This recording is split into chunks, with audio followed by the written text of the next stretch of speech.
안녕하세요. 저는 이번에 운 좋게 파혼을 하게 된 예비 신부였던 여자입니다. 파혼을 했다는 것 자체가 기분 좋은 일은 아니지 않습니까? 그럼에도 사람들은 그렇게들 말하더라고요. 결혼하기 전에 쓰레기를 걸러낼 수 있었던 건 천운이라고요. 사랑하는 사람에게 배신을 당했다는 건 참으로 슬픈 이야기지만 역시나 더 큰 약속을 하기 전에 파혼으로 제 불행을 막았다는 것은 천만 다행이었어요. 이혼을 했다면 일일이 저의 이혼 사정을 언급해야 할 텐데 파혼은 저에게 완벽한 싱글 타이틀을 돌려주는 셈인 거잖아요. 하늘은 제 편이었다고 좋게 좋게 생각하고 있습니다. 그러니까 제 예비 신랑과 어떻게 파산을 맞게 되었는지 그 사연을 들려드리려고 해요. 당연히 유쾌한 이야기 아니고요. 감동적인 이야기도 아닐 겁니다. 이런 유형의 남자들도 있다는 걸 세상 천하에 공표해버리고 싶어서 찾아왔으니 제 예비 신랑 얘기에 화가 잔뜩 나셨다면 욕 한번 해주세요. 제 예비 신랑은 저와 약혼 관계임에도 맞선을 끊지 않고 저울질을 일삼던 사람입니다. 당연히 처음에는 몰랐습니다. 예비 신랑이 간이고 쓸개고 다 내어줄 것처럼 저를 사랑해줬으니까요. 저와 예비 신랑은 서로 결혼 정년기에 만나서 사랑을 키웠고 결혼 약속을 하게 되었어요. 예비 신랑을 만나기 전까지 저는 결혼을 향한 사람의 욕심이 얼마나 무서운 건지 모르고 지냈습니다. 결혼에 필요한 건 책임감과 경제력, 그리고 사랑하는 마음과 통하는 가치관이라고만 생각했어요. 이러한 조건으로 사람의 과욕이 붙으면 얼마나 인간성이 떨어지는지를 예비 신랑을 통해서 눈으로 봐버렸네요. 저는 예비 신랑뿐만 아니라 예비 시댁에게서도 느낀 경험 때문에 현재도 결혼에 대해 심히 고심하는 중입니다. 제가 예비 신랑을 처음 만난 게 맞선이라고 했지 않습니까? 저의 남편의 맞선은 당연히 서로의 지인을 통해서 이루어졌는데 사실 저는 그때 맞선이란 걸 처음 해봤습니다. 당시가 33살이었어요. 원래는 결혼 생각도 없고 남자친구도 없이 저만의 삶을 사는 게 재밌어서 다른 것에 관심을 못 두고 있거든요. 그래서 맞선을 볼 때도 크게 이성 간의 교제에 마음이 가질 않더라고요. 그런데도 맞선을 보게 된 건 돌아가신 친정아빠의 바람이었기 때문이었습니다. 저는 맞선을 보게 된 그 해에 심근경색으로 돌아가신 아빠를 보내드렸고 아빠는 살아계실 때 누누이 제가 결혼한 걸 보고 싶다고 말을 많이 했었어요. 제가 자식들 끼고 오순도순 사는 걸 보고 싶어 했는데 제가 결혼에 관심이 없고 제 인생 사는 것에만 흥미를 두고 있으니 아빠가 근심이 많았거든요. 저는 또한 얘기를 그저 귀찮은 잔소리로만 들었었고요. 이렇게 갑자기 아빠와 이별을 하게 될 줄은 몰랐는데 아빠가 돌아가시고 나니까 후회되는 건 결혼뿐이더라고요. 결혼 그거 뭐라고 나 낳고 길러준 부모님을 위해 그거 한번 못해드렸을까 싶어서 많이 죄송했습니다. 아빠를 떠올리면 제 결혼을 원했던 모습밖엔 생각이 안 나서 좀처럼 마음이 불편한 겁니다. 그래서 제가 지인한테 얘기해 남자 좀 소개해달라고 했던 거였어요. 그렇게 만나게 된 남자는 아빠 때문에 억지로 노력을 해서 만난 것 치고는 첫인상이 괜찮았습니다. 날기가 있는 것도 아니었고 깔끔한 인상에 목소리도 나긋해서 분위기 자체가 부드러운 남자더군요. 말센스와 배려도 차고 넘쳤는데 이 부분은 제게 색다른 감정을 일깨워준 매력이기도 했습니다. 그 사람이 바로 저의 예비 신랑이고 예비 신랑이 먼저 애프터를 신청해주니 저희 만남은 길게 지속이 되었던 거죠. 아빠가 일찍 돌아가셔서 그런지 예비 신랑이 저를 듬직하게 챙겨주는데 아빠 생각도 나고 또 아빠 같은 느낌이 나서 빠르게 끌리더라고요. 첫인상이 괜찮았지만 솔직히 이상형은 아니었던지라 당시 느꼈던 감정이 약간의 호감과 의외성이었는데 나중에 예비 신랑과 좀 친해져서 듣게 된 말이 저를 여자로 만들어 주었습니다. 주연 씨, 정말 제 이상형이에요.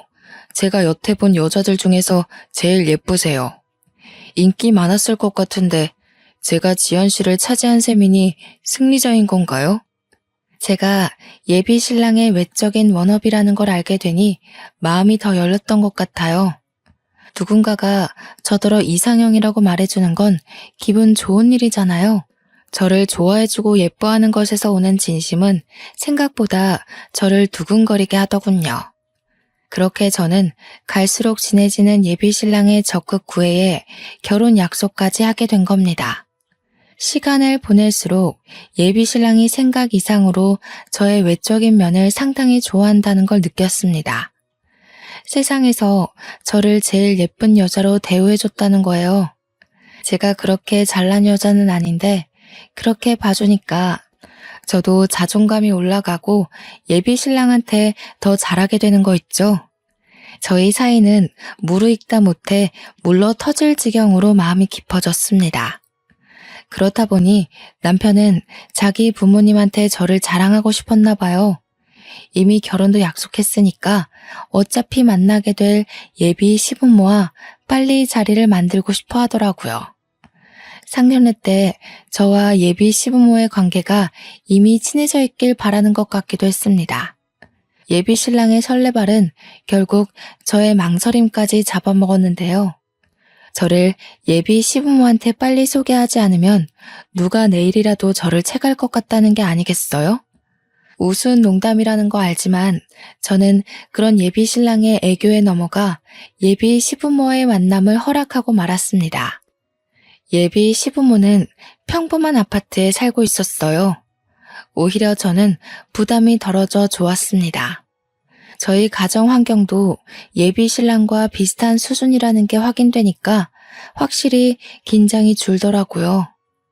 솔직히 양가 재력이 어느 한쪽으로 치우쳐지는 건 상대적으로 문제가 따르기 쉽잖아요. 마침 저녁 시간이었던지라 예비 시부모는 두 분 다 집에 계셨습니다. 저를 좋은 마음으로 반겨주셔서 제가 더 안심했는지도 모르겠네요. 그런데 예비 시부모와 대화를 나누다가 알게 된 건데 왜 저는 제가 맞선이 처음인 것처럼 예비 신랑도 처음이라고 생각했던 걸까요? 예비 시부모가 그동안 있었던 예비 신랑의 맞선 얘기를 꺼내는데 조금 당황해버렸습니다. 그래도 우리 아들이 부모님한테 여자 보여주는 건 아가씨가 처음이에요. 맞선을 그렇게 많이 보는데도 데려오는 여자는 한 명도 없었거든요. 아들이 나이는 계속 먹어가는데 도통 결혼 소식이 안 들리니 얼마나 조마조마했다고요. 이렇게 참하고 예쁜 아가씨를 데려오려고 그렇게 애먹였나 보네. 당연하지. 내가 어디 아무랑 결혼할 남자인가? 엄마 아들 본능은 높아. 앞으로 자주 보게 될 거니까 오늘은 자연이한테 살살 물어봐. 이때부터 예비 신랑과 예비 시댁의 욕심을 눈치챘어야 했지만 다시 그 상황을 겪는다고 하더라도 저는 아마 당시의 교묘한 기류를 모르고 넘기지 않았을까 싶습니다. 단순히 예비 시부모가 예비 며느리 될 저에게 궁금한 점이 많을 거란 걸 당연하게만 생각했었죠. 그래서 첫 만남에 제 경제력과 친정 형편을 모를 줄은 몰랐네요. 결혼에서 가장 중요한 건 양가 집안의 경제력인 거 알죠? 다른 건 웬만해서 맞춰갈 수 있으니까 괜찮은데 형편 차이 나는 건 어떻게 하기 어렵더라고요. 식구가 될 거니까 솔직하게 물어볼게요. 돈벌이라든지 재산이 어느 정도인지 알 수 있을까요? 이렇게 대놓고 물어보지 않아도 딱히 숨길 생각은 없었는데 본의 아니게 억지로 밝혀야 하는 꼴이 되어버렸는데요. 저는 솔직히 예비 신랑이 처음부터 뭘 그런 걸 물어보냐고 말릴 줄 알았거든요. 그런데 예비 신랑도 제 벌이가 궁금했나 보더라고요. 옆에서 저더러 미래를 위해 금전적인 부분에서 숨기는 것이 없도록 하자면서 부추기는 거 아니겠어요? 그걸 보면서 그동안은 왜 묻지 않았나 싶기도 하고 기다렸다는 듯 얘기를 하니까 어지간히 궁금했나 보네 싶기도 했습니다. 그나마 예비 신랑의 배려라고 느껴진 건 자기가 먼저 경제 수준을 밝혀주더라고요. 나는 일단 지금 살고 있는 집 보증금 8천만 원이랑 개인 적금 만기된 거 2천만 원 있거든. 우리 부모님은 두 분 다 일하셨었는데 퇴직하는 바람에 연금 받고 생활 중이라 내가 부모님한테 딱히 받을 재산은 없고 급여는 360. 너는?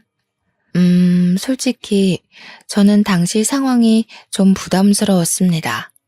제 경제 상황을 숨길 생각이 없다 뿐이지 제 의사도 묻지 않고 무작정 까발리는 식으로 밝히고 싶진 않았거든요. 그리고 저는 친구들한테도 제 급여에 대해 얘기를 해본 적이 없는 사람입니다. 그런 걸 알리는 게 불편하다고 해야 되나? 솔직히 재정 사정을 공개하는 순간 사회인으로서 재정 상황 무시하고 순수하게 사람을 바라보기 힘들거든요. 언젠가는 서로의 재정 차이 때문에 감정 상하는 일이 생길 수 있다는 거죠. 저는 직접 친구 문제로 그런 걸 겪기도 했었고요. 예비 신랑은 정말 한 톨도 빠짐없이 제게 시댁 재정을 낱낱이 공개했는데요. 예비 시댁이 원래 잘 사는 편이 아니라서 혼수나 예단비를 준비할 능력이 안 된다고 하더라고요. 그래서 예비 신랑은 온전히 자기 돈으로 장가를 가야 된다고 했습니다. 저렇게 다 오픈해버린 상황인데 제가 어떻게 침묵으로 일관하고 답변을 미룰 수 있었겠습니까? 저도 할 수 없이 제 경제 능력에 대해 얘기를 했죠. 좋게 생각하기로 했어요. 어차피 결혼할 사이인데 같이 가정을 꾸리려면 금전적인 부분을 공유하는 게 그리 잘못된 부분이 아니잖아요. 또 부모님한테 결혼 자금을 지원받을 수 없는 건 저도 마찬가지였고요. 저는 웨딩 플래너 직업을 갖고 있었기에 월급은 250 정도라고 했습니다. 모은 돈 또한 예비 신랑보다 20% 작아서 그렇게 말씀드렸고요. 친정 형편도 예비 시댁이랑 비슷한 수준으로 말했어요. 어쨌든 전체적으로 저는 예비 신랑보다는 못 미치는 수준의 재정이었습니다. 이렇게까지 솔직하게 깐 건 저도 처음이라 마치 발가벗는 기분이었고 어색하고 민망했는데 예비 신랑이 옆에서 고맙다고 말해줘서 후련하기도 했습니다. 그런데 문제는 제가 금전 공개한 이후로 예비 시댁의 대우가 좀 변한 것 같다는 겁니다. 들어올 때랑 나갈 때 예비 시부모 태도는 남이 보기 민망할 만큼 바뀌어 있었어요. 식사를 마치고 그만 돌아갈 시간이 되었을 때 제가 간다고 인사를 드리니 예비 시부모는 일어날 생각도 안 하고 앉아서 대강 고개만 끄덕이더라고요. 조심히 가라는 말만 했고 배웅 같은 건 없었습니다. 배웅을 바란 건 아닌데 제가 마음에 들었다면 다음에 또 오라는 말 정도는 해주지 않았을까요? 그런 말도 없으시더라고요. 그냥 조심히 가라는 말이 다였습니다. 찝찝해서 예비 신랑한테 예비 시부모가 날 마음에 안 들어하는 것 같다고 슬쩍 말해보았는데 예비 신랑이 그런 거 아니라고 자기 부모님 평소에도 표현이 서툰 사람이라고 하더군요. 제 생각엔 표현이 서툰 게 아니라 그건 분명 불호인 표정이었거든요. 그렇지만 어쩌겠어요. 예비 신랑 생각해서 그냥 제가 예민했다고 넘겼죠. 그날 이후 한 번씩 예비 시부모의 떨떠름한 태도 때문에 마음에 걸리곤 했는데 제게 중요한 건 예비 시부모가 아닌 거 있죠. 어느 순간부터 예비 신랑 또한 은근히 변한 것 같다는 거예요. 항상 먼저 연락하고 먼저 어디 갈지 데이트 코스를 짜던 사람이 점차 제가 연락해야만 소식을 물을 수 있고 주말에 시간 내서 놀러 가자고 하면 몸이 안 좋다는 핑계로 만남을 미루기 시작했다는 거죠. 초반에는 그러려니 했습니다. 그런데 제 생일마다 이벤트를 해주던 사람이 이번엔 생일인 줄도 모르고 그날 자기가 들고 있는 동호회에 선약이 있다고 하길래 저는 예비 신랑이 저한테 마음이 뜨고 있다는 걸 눈치챘어요. 그날 그게 예비시댁에서 금전적 부분을 공개했을 때 이유라는 것도 눈치껏 알아차릴 수 있었고요. 언제 한번 예비신랑이 연애 초창기에 달콤한 말을 가정한 속내를 밝힌 적이 있었는데 갑자기 그 말이 불현듯 생각나더라고요. 나는 부부가 된다면 부부끼리 서로 도움을 받을 수 있는 관계였으면 좋겠어. 한쪽이 일방적으로 애써야 되는 관계 말고. 저는 당시 그 말이 부부관계의 감정적 요인을 말하는 걸로 이해를 했습니다. 그런데 지나서 생각해보니 그게 아니라 금전적인 부분을 말하는 거였겠네요. 제가 콩깍지에 눈이 멀어 예비 신랑의 말을 곧이곧대로 들은 것을 탓해야지 누굴 탓하겠습니까? 당시만 해도 예비 신랑의 변한 태도가 제 경제력 때문이란 것에 완전한 확신은 없었고 그 방향으로 촉만이 기울고 있을 때였는데요. 정말로 우연찮게 발견한 장면 때문에 이 남자가 저를 향한 마음이 끝났다는 걸 확신했죠. 일하는 도중 우리 회사 1층 카페에 갔다가 예비 신랑을 발견했거든요. 제가 직업이 웨딩 플래너라고 얘기는 했지만 우리 회사 위치를 말한 적은 없는데 예비 신랑이 제 회사로 찾아왔더라고요. 카페 한쪽에 앉아있길래 놀라기도 했고 반가워서 인사를 하려고 다가갔습니다. 그런데 예비 신랑과 같이 있는 일행을 보고는 숨는 걸 먼저 택했어요. 예비 신랑이 웬 아가씨와 대화 중이었거든요. 그 아가씨 앞에서 예비 신랑은 저와의 연애 초창기에 보여줬던 웃음을 짓고 있었습니다. 저는 당시 안 본 지 오래되었던 그 웃음을 다른 여자한테 보여주고 있는 걸 보는데 육감이 바로 반응하더라고요. 누가 봐도 남녀의 맞선 장면이었지만 처음엔 예비 신랑을 이해하려고 했습니다. 예비 신랑이 제게 마음이 떠났다고 느꼈음에도 우리가 정식으로 헤어진 것이 아니잖아요. 결혼까지 약속한 사이인데 뒤에서 딴 수작을 부리는 게 비상식적인 행동이라 생각해서 예비 신랑을 믿으려고 했다는 거예요. 그러려면 제가 그 둘의 만남이 어떤 목적인지 확실히 알아야 될 것 같다고 생각을 했습니다. 그래서 더 가까이 다가갔고 다가갈수록 둘의 대화에서 한두 번 만난 사이가 아니라는 게 들렸죠. 둘의 관계가 예사롭지 않다는 걸 확실히 들은 저는 더 이상 숨지 않고 예비 신랑에게 모습을 드러냈습니다. 자기 여기서 뭐해? 나한텐 회사 미팅 있다고 연락하기 어렵다더니 미팅 주제가 데이트 코스인가 봐? 온통 커플 여행 얘기뿐이네. 예비 신랑은 저를 발견하자마자 까무러치게 놀라면서 벌떡 일어났습니다. 황급히 저를 데리고 다른 곳으로 달아났죠. 그 와중에 잠깐 돌아봤던 저는 예비 신랑과 있던 아가씨와 눈이 마주쳤어요. 저와 아가씨는 서로의 얼굴을 보고 더 놀랐어요. 그 아가씨는 다름 아닌 저와 같은 플래너인 2년 후배였습니다. 저희는 서로 집도 드나들 만큼 제법 친한 사이였어요. 그 후배도 예비 신랑과 저를 보고서 당황하는 것 보니 예비 신랑에게 저의 존재가 있었다는 걸 몰랐던 눈치 같았습니다. 후배 일은 나중에 언제든지 대화 나눌 시간이 있으니 우선은 예비 신랑의 변명을 들어보는 게 먼저였습니다. 저를 구석으로 내몬 예비 신랑을 마주하면서 저는 어디 말해보라는 식으로 침묵하고 있었어요.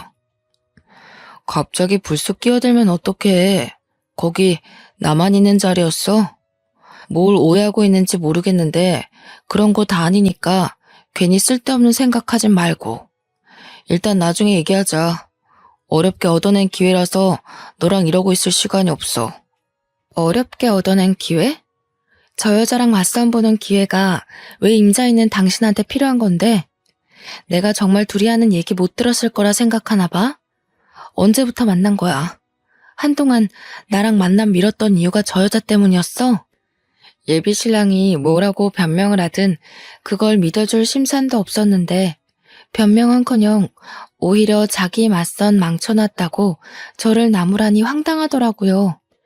이런 상황이라면 저의 오해를 풀어주고 적극적으로 자기 억울함을 호소해야 되는 거 아닌가요? 예비 신랑은 변명도 어정쩡하게 해놓고 그걸로 모자라 한숨까지 쉬면서 결국엔 저더러 믿고 싶은 대로 믿으라며 가버렸습니다. 여자 후배에게 굽신거리며 양해를 구하더니 도망치듯 건물을 나가버렸어요. 그래서 퇴근하고 후배 여자를 따로 만나 예비 신랑과의 관계를 물어봐야 했습니다. 제가 먼저 후배를 찾아갔더니 그렇잖아도 그 후배 역시 저한테 물어보고 싶다고 하더라고요. 난 석윤 씨랑 결혼 약속한 사이야. 양가 부모님께 인사도 드렸고 몇 번 밥도 먹었어. 식장 예약은 안 했지만 이미 예비 부부로서 서로 다 오픈한 상태야. 네? 저도 석윤 오빠랑 결혼 전제로 만나기 시작했는데요. 연애한 지는 이제 3주 정도 됐어요. 맞선은 저번 달에 했고요. 석윤 씨는 분명 마지막 연애가 20대라고 했는걸요. 후배가 깜짝 놀라면서 예비 신랑에게 들었던 정보를 말해주는데 한 달 전인가 지인을 통해서 예비 신랑을 소개를 받았고 그 맞선을 적극 부탁한 것이 바로 예비 신랑이었다고 했습니다. 저는 나름대로 예비 신랑의 일관된 진심에 감동해서 어렵게 결혼을 결정했고 저희가 제법 진지하게 만났다고 했는데 당시로부터 한 달 전이면 저를 향한 예비 신랑의 태도가 변하기 시작했을 때거든요. 저는 혹시나 싶어 후배에게 예비 신랑과 금전적인 부분을 이야기 나눈 적 있냐고 물었어요. 후배는 결혼을 전제로 사귀기 시작한 날 예비 신랑이 먼저 오픈해주는 바람에 자신도 오픈을 했다고 하더군요. 제가 알기로 후배는 원래 금수저 집안인데다가 굳이 플래너일 아니더라도 백이 대단한 여자입니다. 그건 직장 동료들 사이에서도 유명하죠.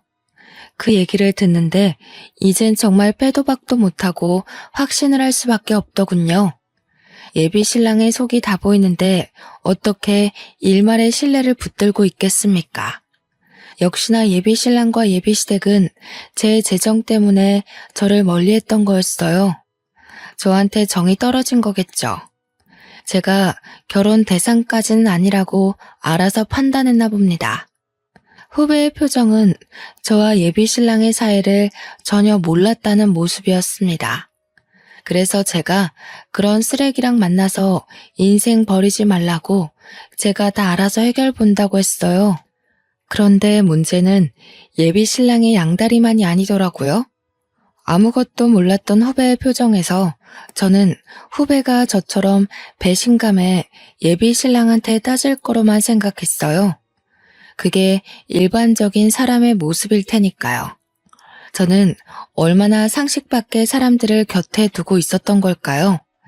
제가 그 자리에서 후배한테 들은 말이 뭔 줄 아십니까? 후배가 저한테 왜 자기가 예비 신랑이랑 헤어져야 되냐고 그러는 겁니다. 미주 씨, 지금 이해가 안 돼?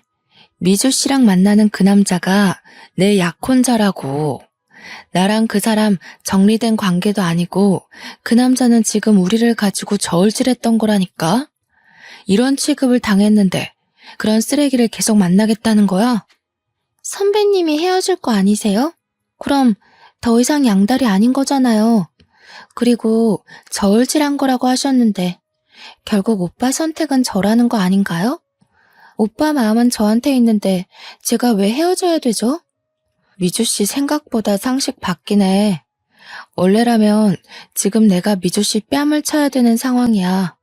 결혼만 안 했다 뿐이지 미주 씨는 나랑 그 남자 사이에서 상간녀인 처지라고.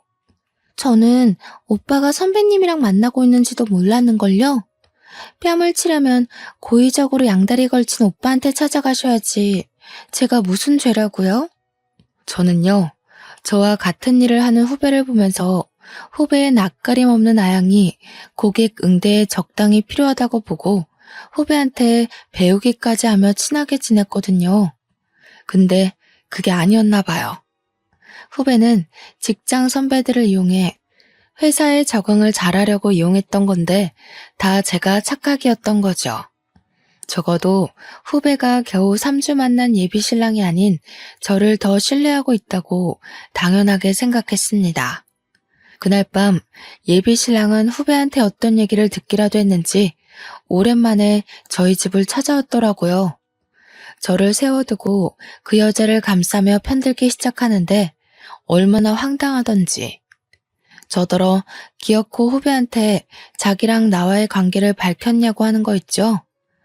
당연히 그렇다고 하니까 예비 신랑이 저한테 한 번도 보여준 적 없는 거친 언사를 드러냈습니다. 욕까지 섞어가며 자기 인생 망치려고 작정했냐 하길래 짧은 순간 너무도 변해버린 예비 신랑의 모습을 보면서 회의감이 들더라고요. 화가 나고 분한 마음에 울컥 올라오는 눈물을 참으며 예비 신랑의 싸대기를 날려버렸습니다. 자기 무서운 사람이구나. 그 여자 돈 때문에 만나는 거 맞지? 왜? 나랑 결혼하면 손해볼 것 같았어? 어머님 아버님이 거지 며느리 취급 안 한다고 했나 보지? 이럴 거면 처음부터 맞선 자리에 나오질 말든가. 나한테 마음 다 줄 것처럼 흔들지 말았어야지. 그래, 이제라도 주제 파악했으니 다행이다. 네가 뭔 자격으로 미주한테 나서서 난리야? 미주가 이참에 주변 여자들 깔끔하게 정리하려고 기회 더 줘서 망정이지. 헤어지자고 했으면 내가 너 어떻게 했을지도 모르거든? 미주한테 고맙다고 절이나 해. 그래, 절해야겠다. 쓰레기 수거해준 셈이니까. 결국 똑같은 연놈들이 만난 거네. 양다리 걸친 게 뭐 자랑이라고 나한테 와서 큰 소리야? 돈에 정신 빠진 놈인 줄도 모르고 하마터면 내 인생 쪽날 뻔했어. 너는 언젠가 또 돈 유혹에 넘어가 여자 갈아치울 놈일 테지. 그렇게 사는 것도 불쌍하다. 불쌍한 건 너야. 내가 그래도 너 생각해서 상처받지 않게 헤어지려고 배려한 거거든? 네 입으로 이별 구할 수 있게 기회 준 거라고.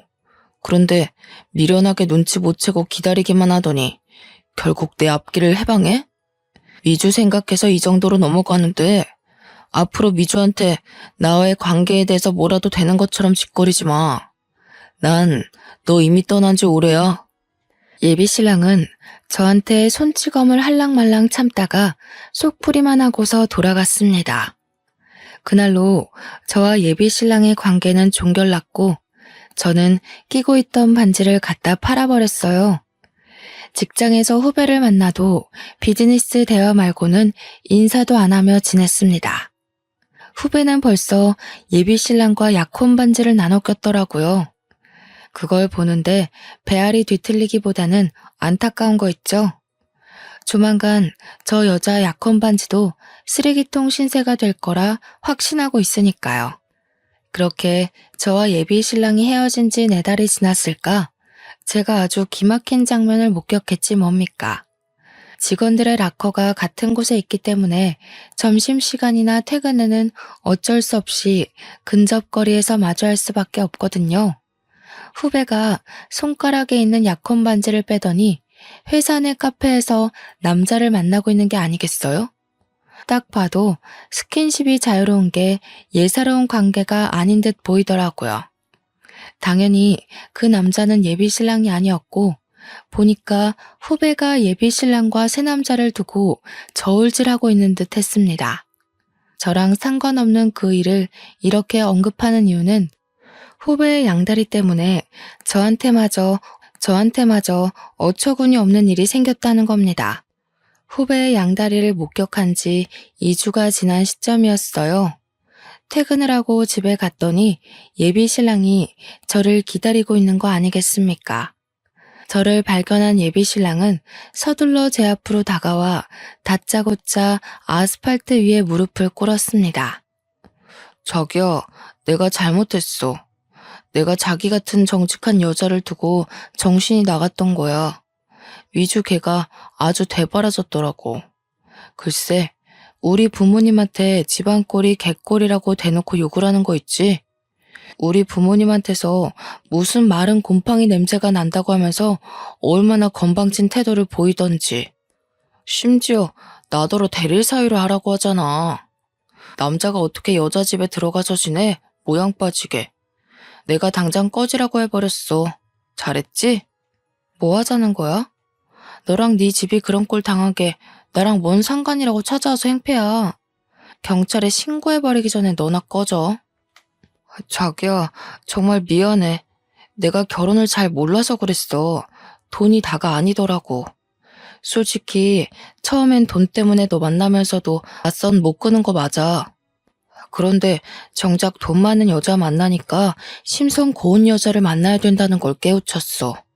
내가 부족한 놈이라 그래. 몰라서 그랬어. 한 번만 용서해주라. 나 너 없이는 안 돼. 이미 엎질러지고 말라 비틀어진 물을 다시 주워 담으려고 애쓰는 예비 신랑을 보는데 짠내 나기는커녕 이게 이 사람의 본질이구나 싶어서 있던 정마저 떨어져 버리더라고요. 상대하기 귀찮아서 예비 신랑을 내버려 두고 집에 들어와 버렸는데 예비 신랑은 그날뿐만 아니라 다음 날도 그 다음 날도 계속해서 집 앞에 기다리고 있었습니다. 이미 쪽나버린 우리 관계가 고작 저런 행동에 다시 이어질 거라 희망을 갖는 예비 신랑의 행동이 웃기기만 하더군요. 그런데 더 황당했던 건 어느 순간부터 예비 시댁에서까지 연락이 온다는 겁니다. 처음엔 모르는 전화번호라서 생각 없이 받았어요. 예비 시무라는 걸 알고 나서 얼마나 당혹스러웠는지 모릅니다. 나 기억나지요? 석윤이 엄마입니다. 우리 석윤이가 외동으로 컸는데 어릴 때부터 생전 부모님만 모셨지 연애 한번 제대로 못 해본 놈이에요. 그래서 여자 보는 눈이 참 없어요. 내가 보기엔 아가씨가 며느리상으로 딱 좋았는데 글쎄 이 녀석이 천금 같은 마누라를 못 알아보고 지복을 뻥 차버렸지 뭐예요. 그래서 하고 싶은 말이 뭔데요? 혹시 해서 묻는 건데요. 석윤 씨가 저 붙잡아 달라고 시킨 건가요? 그런 거라면 저 석윤 씨한테 마음 없으니까 헛고생하지 말라고 제대로 좀 전해주세요. 이렇게 된 거 그냥 말할게요. 석윤이가 아가씨랑 헤어지고 여자를 몇 번 데려왔었는데 다들 정신머리가 영 꽝이더라고. 어떻게 아가씨 같은 여자를 두고 그런 여자를 만난 건지 내 아들이라도 이해가 안 가더라니까. 그래서 말인데 약혼 원래대로 진행하면 안 될까요? 약혼이 애들 장난인가요? 제 인생에 걸린 문제예요. 지금 이러시는 거 제 인생으로 장난치는 거라고밖에 생각 안 들거든요. 이 번호 수신 차단하겠습니다. 불편하니까 다들 연락하지 마세요. 이날로 저는 이 사람들과의 관계가 끝났다고 생각했습니다. 그러나 이렇게까지 파산나버린 약혼을 제가 다시 생각해본 계기가 있었는데요. 바로 우리 친정엄마에게 암 판정이 내려졌을 때였습니다.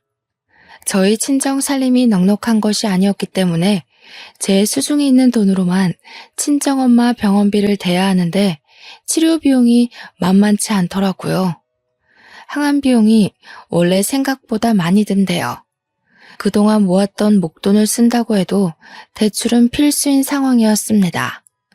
그런데 그때 예비 신랑이 제게 단비 같은 존재로 등장을 해줬던 거지요.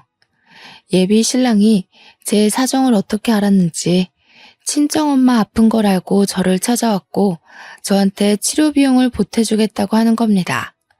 처음엔 거절했어요. 그 사람 돈을 받을 바엔 있는 대출 없는 대출 끌어모으고 친하지도 않는 친척들 돈을 빌려서 최대한 허리띠를 졸라매며 해결하는 게 낫다고 봤거든요.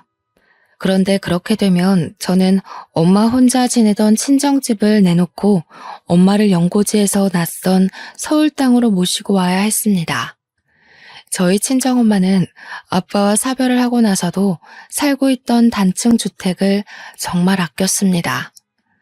부모님이 돈 모아서 신혼집으로 지은 곳이라 그 주택의 주인은 오롯이 부모님뿐이었죠.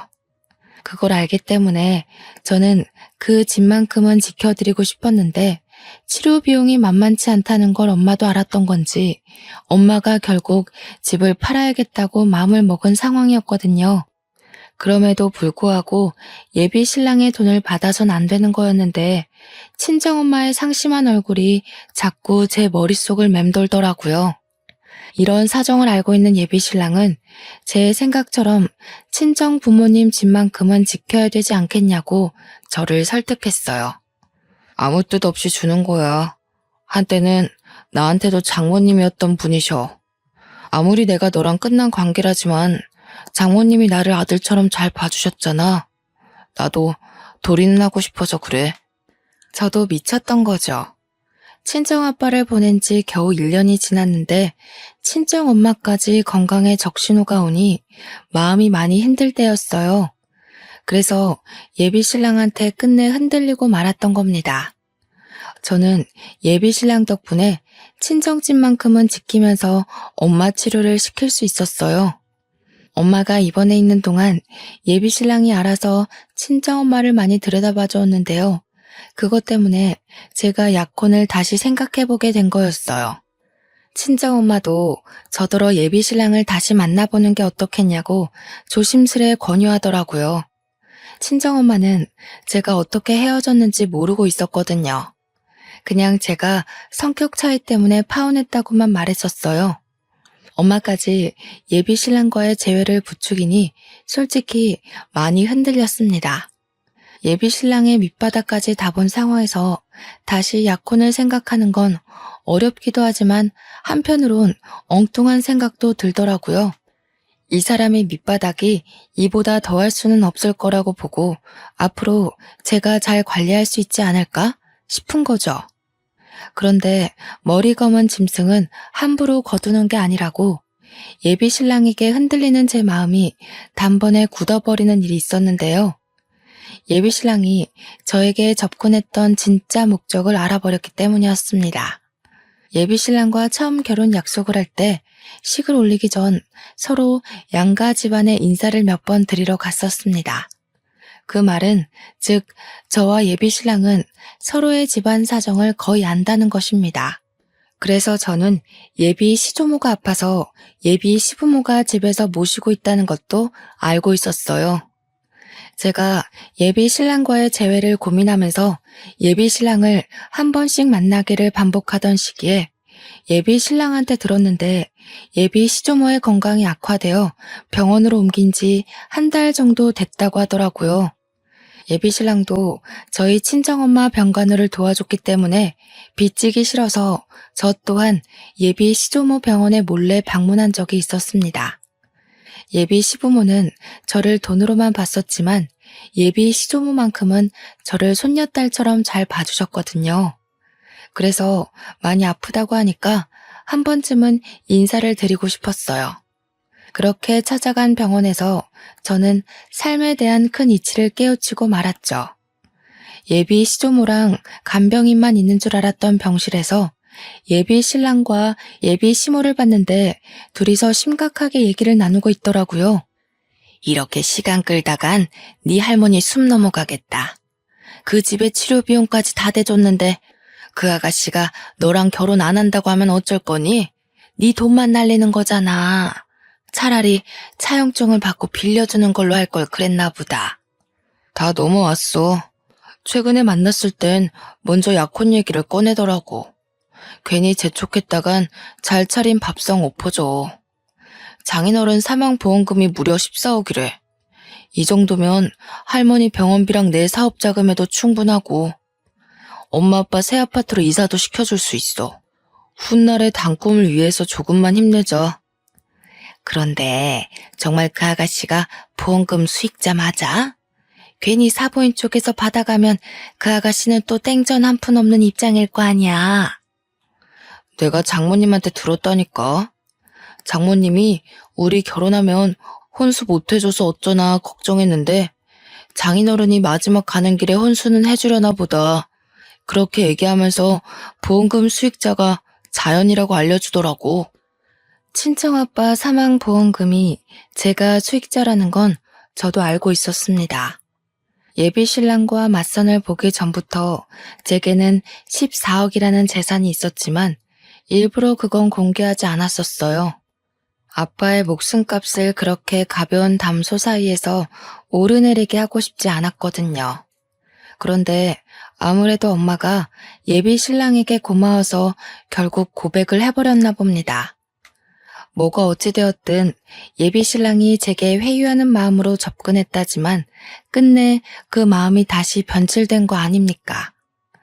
친정아빠의 사망보험금 얘기가 나오자 더는 못 들어주겠다 싶어 저는 병실 문을 열고 들어갔습니다. 저를 보고 놀라는 둘의 표정이 아주 보기 좋더라고요. 저는 들고 있던 꽃바구니에 꽃을 꺼내 예비 시모 얼굴에 패대기 쳤고 그 바구니로 예비 신랑을 죽자 살자 내리쳤어요. 예비 신랑이 아파서 소리를 악악 지르다가 저를 붙잡았습니다. 당신들이 이러고도 사람이야? 사망보험금? 네가 나한테 잘했던 이유가 그거였구나. 짐승반도 못한 것들. 어떻게 사람 힘든 시기를 이용해서 배불리려고 해? 여길 어떻게 왔어? 왜 연락도 안 하고 찾아와? 아니, 그러니까 자기가 뭘 어디서부터 들었는지 모르겠는데 그런 뜻이 아니야. 너한테는 더는 내려갈 밑바닥은 없다고 생각했는데 내려가고 말고 할 게 아니라 아예 밑바닥에서 살고 있는 짐승 새끼였구나. 사람이 이렇게까지 바닥을 기기만 할 줄은 몰랐네. 너 때문에 세상에 이런 사람들도 있다는 걸 알았어. 거머리 짓에는 나이가 불문하다는 것도 아주 잘 알았고. 얘가 어디서 어른한테 이런 몰상식한 짓을 해? 너 지금 나 때렸니? 감히 시엠이 될 사람 얼굴에다 꽃을 던져? 정신 차리세요, 아줌마. 능력이 없으면 사람한테 구걸하고 넙죽 엎드리긴 할 것이지. 거짓골에 자존심만 살아서는 남의 돈이 자기 돈인 것 마냥 그렇게 살고 싶어요? 자식 새끼를 이 정도밖에 못 키운 것도 다 아줌마 업보예요. 거지라는 말도 아깝네요. 이런 쓰레기들은 기생충이라고 불러줘야 되는 건데. 화가 난 예비 시모가 제게 손찌검을 하려고 했는데 예비 신랑은 그 상황에서도 저를 설득시킬 수 있다고 생각한 건지 예비 시모의 손을 자기가 막더라고요. 그러면서 저한테 무릎 꿇고 매달리는데 이미 병원 사람들은 열린 병실 문을 기웃거리며 저희를 다 지켜보고 있었습니다. 말썽꾸러기 청소년들이 저희 상황을 실시간으로 SNS에 퍼뜨려 자기 채널에 인기몰이를 하기도 했어요. 제 손을 잡고 한 번만 봐달라고 저를 사랑하는 마음은 진심이라고 하는 예비신랑의 애절함에 저는 예비신랑의 머리채를 잡고 밀어버렸습니다. 그 바람에 예비신랑 뒤에 있던 예비시모가 그걸 피하다가 같이 넘어졌지 뭡니까. 아무래도 하늘은 내 편인 것 같네. 이렇게 두 번의 기회나 주니 말이야. 그래, 원래 돈 때문에 양다리 걸쳤던 사람인데 그 개버릇이 고쳐졌을 리가 없지. 어디 또 자존심 세우고 남의 돈 빨아먹는 거머리 짓 해봐. 이미 당신들 얼굴 팔려서 그게 통할 상대가 있을지 모르겠지만 예비신랑은 그제야 이 상황을 구경하고 있던 사람들에게로 신경이 빼앗겼고 허겁지겁 꽃바구니로 얼굴을 가렸습니다. 그 추잡한 모습에 헛웃음이 나와서 그대로 병실을 나와버렸어요. 예비신랑이 저를 쫓아오려고 해도 병원 사람들이 예비신랑에게 손가락질하면서 막아주는 덕에 저는 깨끗이 손을 털 수 있었어요. 그리고는 서울 집에 짐을 모조리 챙겨 친정에 내려갔습니다. 엄마는 초기에 발견했던 암인지라 통원 치료가 가능할 정도로 완쾌가 되었어요. 그래서 예비신랑이랑 더는 재회할 생각 없다고 그동안 있었던 일을 솔직하게 말해줬습니다. 친정엄마는 깜짝 놀라면서 가슴을 부여잡더라고요. 저더러 혼자 고생 많았겠다고 다독여주기도 하더군요. 그리고 저는 혹시 몰라서 예비신랑을 상대로 접근 금지를 신청했어요. 고맙게도 예비신랑이 제게 집착하고 연락하면서 계속 집 앞에 찾아왔던 증거들이 넘쳐났기 때문에 신청서 내는 건 어렵지 않았습니다. 그 이후로 더 이상은 예비 신랑을 마주하는 일이 없었습니다. 저는 친정집이랑 가까운 웨딩홀에 취직하여 다시 일상을 회복 중에 있어요. 서울이 아니다 보니까 SNS에 얼굴이 팔렸다고 하더라도 저를 알아보는 사람은 없더라고요. 다만 예비 신랑은 상황이 다를 겁니다. 예비 신랑이 다른 사람 밑에서 사업을 하고 있었는데 자기 개인 사업장 차릴 거라고 인맥을 많이 관리하고 있었거든요.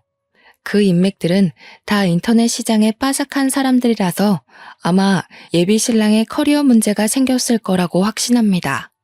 벌 받은 거겠죠. 하늘에서도 돈에 현혹되어 사람을 이용하는 짓이 얼마나 인정머리 없는 짓인지 알고 있나 봐요.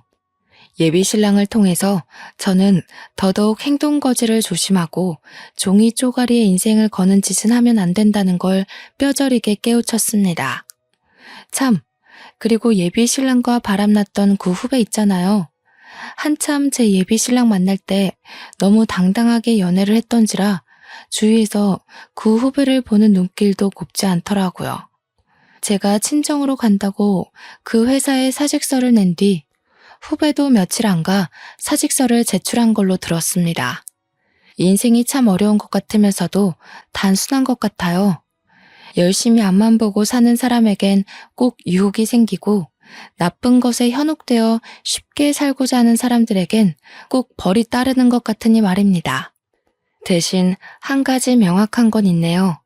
성실한 사람들은 살아가는 과정에 장애물이 있을지언정 결과만큼은 창대하고 불성실한 사람들은 과정만큼은 편할지언정 결과는 끝내 미약하다는 거죠.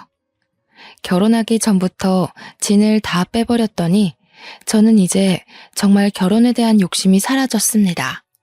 안 그래도 결혼을 해도 그만, 안 해도 그만이라 생각하다가 예비 신랑을 만나서 결혼을 약속했던 건데 일이 이렇게 엎어지니 결혼은 얼마나 지옥 같을지 상상이 되더라고요. 돌아가신 아빠의 소원은 들어주지 못할지 모르지만 평생 제가 잘 사는 모습을 보여주겠다고 그렇게 다짐했습니다. 제 결혼은 이렇게 시작도 못 해보고 고꾸라져 버렸어요. 다들 거하게 준비하던 계획이 무너진 순간들 있었는지 모르겠습니다. 분명 힘들고 아플지라도 그것이 내 삶의 끝이 아니라는 것만 기억하셨으면 좋겠네요.